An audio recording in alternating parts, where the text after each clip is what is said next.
ఈరోజు మీ జీవితంలో అన్నీ మీకు వ్యతిరేకంగా జరుగుతున్నాయా? మరి నా కొరకు ఉన్నత ప్రణాళికలు వేసిన దేవుడు ఏమయ్యాడు అనే ప్రశ్న వస్తుందా? బైబిల్లో ఆ రోజు యోసేపు ఇలా ఎంతకాలం అని ఆలోచిస్తూ కూర్చున్నాడేమో. అంతలో ఎవరో వచ్చి రాజుగారికి కలభావం చెప్పడానికి రా అని తీసుకువెళ్ళాడు. అప్పుడు రాజుతో యోసేపు నా దేవునికి సమస్తం సాధ్యమని కలభావం చెప్పాడు.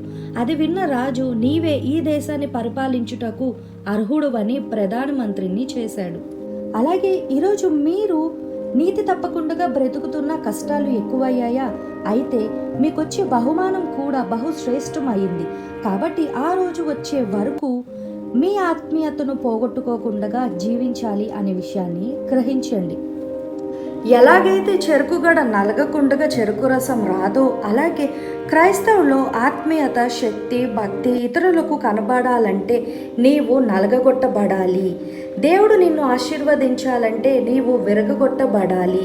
అప్పుడు నీవు ఇతరులకు ఆశీర్వాదకరంగా మారుతావు అనే విషయాన్ని గ్రహించండి.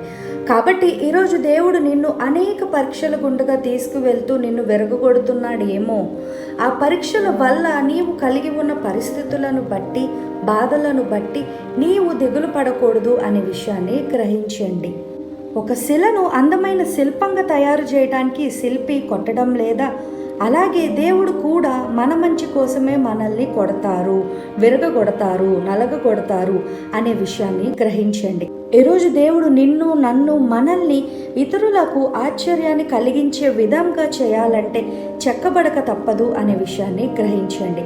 అందుకే బైబిల్లో కీర్తనలు 119:71లో దావీదు ఇలా అంటున్నాడు, శ్రమ నొంది ఉండట నాకు మేలాయను.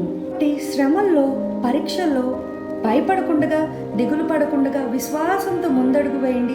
అద్భుతమైన కార్యం దేవుడు మీ పట్ల చేస్తారు అనే విషయాన్ని గ్రహించండి. Amen. God bless you all.